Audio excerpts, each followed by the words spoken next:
다 같이 사도신경으로 우리의 신앙을 고백하며 새벽 예배를 하나님께 드리겠습니다.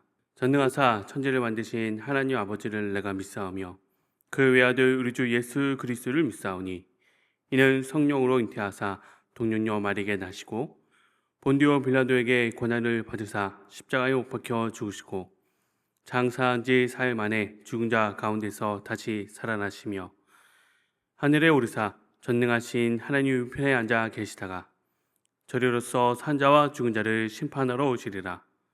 성령을 믿사오며 거룩한 공회와 성도가 서로 교통하는 것과 죄를 사해 주시는 것과 몸이 다히 사는 것과 영원히 사는 것을 믿사옵나이다. 아멘.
오늘 우리가 함께 나눌 말씀은 시편 14편 1절에서 7절까지의 말씀입니다.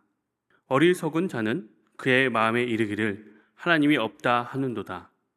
그들은 부패하고 그 행실이 가증하니 선을 행하는 자가 없도다. 여호와께서 하늘에서 인생을 굽어 살피사 지각이 있어 하나님을 찾는 자가 있는가 보려 하신즉 다 치우쳐 함께 더러운 자가 되고 선을 행하는 자가 없으니 하나도 없도다. 죄악을 행하는 자는 다 무지하냐?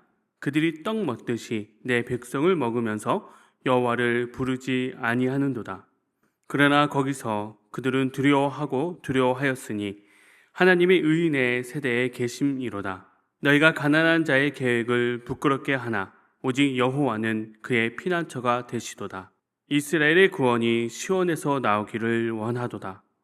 여호와께서 그의 백성을 포로된 곳에서 돌이키실 때에 야곱이 즐거워하고 이스라엘이 기뻐하리로다.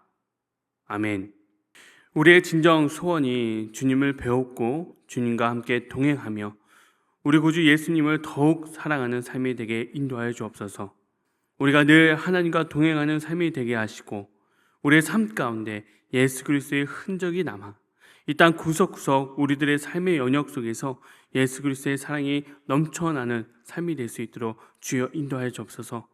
그런 나라와 백성과 시대가 되게 도와주시고 그런 주님의 나라가 확장되어질 때 쓰임받는 우리 한사람 교회가 될 수 있도록 우리 모든 성도님들이 될 수 있도록 주여 도와주시옵소서. 오늘도 우리가 함께 주님의 말씀을 묵상하며 하루를 시작합니다. 주님의 말씀을 귀담아 듣게 하시고 주님의 뜻을 분별하며 오늘 하루의 삶을 살아내는 저희 모두가 되게 인도하여 주옵소서. 예수 그리스도의 이름으로 기도드리옵나이다. 아멘. 오늘 본문은 시편 14편 말씀입니다. 오늘 본문을 묵상하면 우리는 자연스럽게 두 부류를 보게 됩니다. 하나님을 믿는 자와 믿지 않는 자입니다. 성경은 하나님을 믿지 못하는 자들을 가리켜 어리석은 자라고 하고 선을 행하지 않는 자들이라 말씀하십니다. 지금까지 우리가 말씀을 들으며 묵상해 왔듯이 성경은 늘 하나님을 아는 자와 하나님을 믿지 못하고 인정하지 않는 자 이렇게 두 부류를 나란히 놓고 우매한 자의 어리석음과 악함을 우리에게 알려주고 계십니다. 동서고금을 막론하고 인류는 어느 시대에나 정의를 추구해 왔습니다. 그런데 그 정의는 시대와 환경과 상황에 따라 조금씩 다르게 해석되어 왔죠. 어떤 이들은 경제적인 개념으로, 어떤 이들은 더 오랜 전통으로, 또 어떤 이들은 보편적인 감정을 기준으로 선과 악을 나누었습니다. 사람이 세운 정의는 늘 이렇게 흔들리기 마련이죠. 그러나 성경은 우리에게 분명한 정의를 알려줍니다. 무엇이 선이고 무엇이 악인지, 누가 지혜로운 자고 누가 어리석은 자인지를, 그리고 오늘 이 본문 시편 14편 그 하나님의 분명한 기준을 알려주고 계시죠. 세상의 잣도로는 하나님이 없다 말하는 것이 똑똑해 보일지 몰라도 하나님의 기준 앞에서 그것이 곧 어리석음이라고 성경은 분명히 선언합니다. 더욱이 오늘 본문은 아주 적극적인 태도로 지적을 하고 계시죠. 그 마음에 이르기를 하나님이 없다 하는도다. 단순히 하나님 안 믿어 정도가 아니라 마음속에서부터 하나님이 없다라고 선언한 자들의 어리석음을 우리에게 보여주고 있습니다. 사람들은 하나님을 마음속에 지음으로써 그것이 억압받는, 이 통제받았던, 억눌렸던 이 모든 이 규율과 계명과 사상 속에서 해방되고 자유를 얻었다라고 착각을 합니다. 그러나 하나님을 보낸 자리에 자유가 들어온 것이 아니라 시편 기자의 말처럼 부패가 들어온 것이죠. 하나님을 지은 마음은 결코 비어있지 못하고 다른 무언가로 채워지기 마련이죠. 그리고 그 무엇은 결국 하나님이 아닌 무엇이기 때문에 결국 그들의 행함은 어리석은 부패로 채워지기 마련인 것입니다. 오늘 본문 말씀엔 그 어리석은 자들이 결국 하나님의 백성을 괴롭히고 여호와를 부르지 않는다라고 말해주고 있습니다. 하지만 하나님을 믿고 의지하는 자들은 의인의 벽에 서 있다고 말씀해 주고 계시죠. 늘 언제나 이 성경에서 이런 비교 말씀을 묵상하고 생각할 때마다 저는 내심 내가 아직 하나님의 편에 있어서 참 다행이다 라는 생각을 하게 됩니다.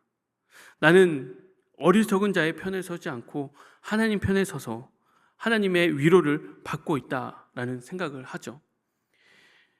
그래서 하나님 편에 선 우리들은 괴로움과 답답함, 특별히 너 아직도 교회 다녀? 라고 비아냥거리는 이 사람들 앞에 피난처 대신 하나님의 은혜를 구하게 됩니다.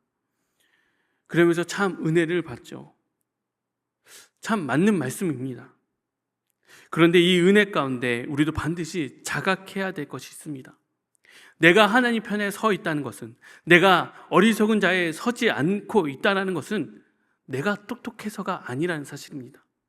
내가 그들보다 좀 더 인격적으로 위대해서 도덕적으로 남달라서 태어날 때부터 내가 무엇을 갖고 있어서가 아니라 우리도 여전히 죄인이지만 그러나 우리를 의인이라 불러주시고 초대해 주시는 그 예수 그리스도의 십자가 보혈의 은혜가 있었기 때문에 내가 선하지 않지만 하나님 앞에 선한 존재로 서 있었다는 것이죠. 나 역시도 어리석은 자지만 그럼에도 불구하고 예수 그리스도의 은혜로 말미암아 하나님 앞에 서 있다라는 것입니다. 그렇다면 우리가 이 말씀을 묵상하고 생각하면서 물신론자와 우리를 비교하면서 거기서 멈추는 것이 아니라 더 깊은 묵상을 해야 한다는 사실을 알게 됩니다. 이미 우리에게 너무 익숙해져 버린 가나안 성도들이 있습니다. 인정하기 싫지만 제 주변에도 많은 가나안 성도들이 계십니다. 하나님은 싫지만 교회가 싫어 떠난 이들도 참 많습니다. 그러면 우리는 그들을 보면서 통쾌한 승리의 쾌감을 느끼고 있어야 할까요? 아니면 국률한 마음으로 그들을 중보하며 여전히 예수 그리스도의 사랑으로 보듬어 가는 것이 맞을까요? 더 한 걸음 나아가 우리는 오늘 우리 자신을 돌아봐야 합니다.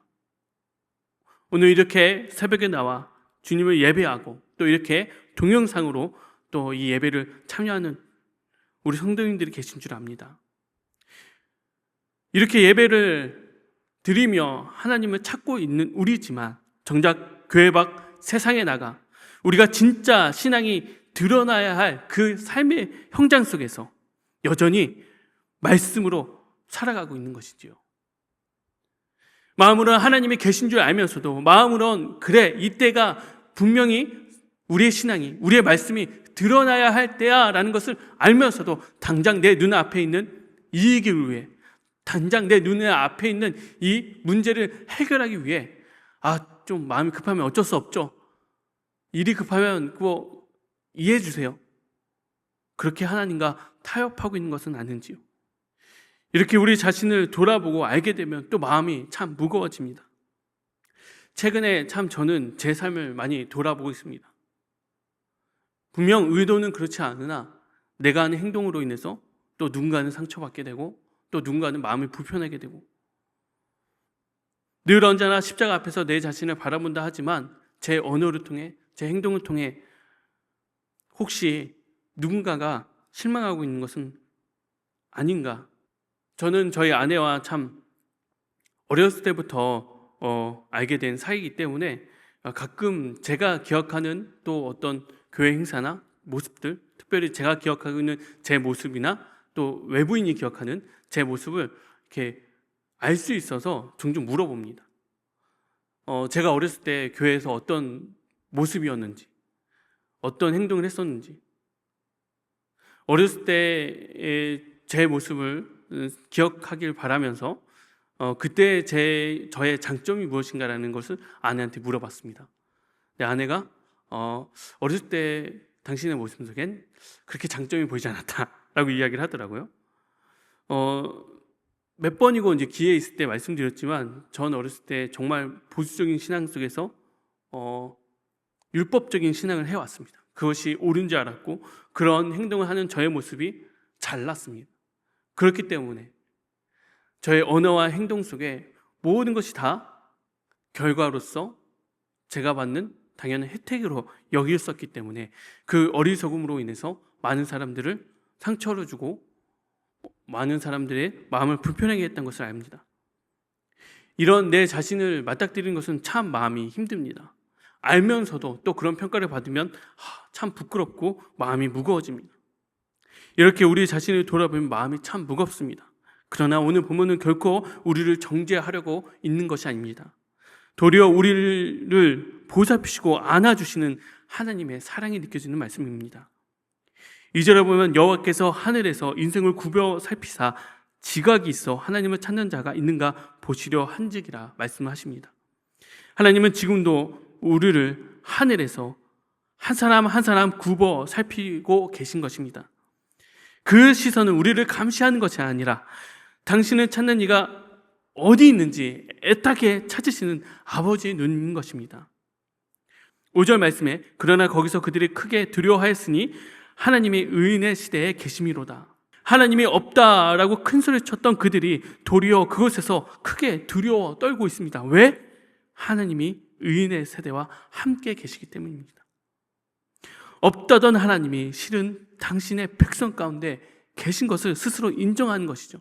그 어리석은 자들이 가난한 자들의 계획을 부끄럽게 하여도 여호와는 그의 피난처가 되는 것입니다. 그러니 사랑하는 성도 여러분, 우리의 소망은 우리 안에서 나오는 것이 아닙니다.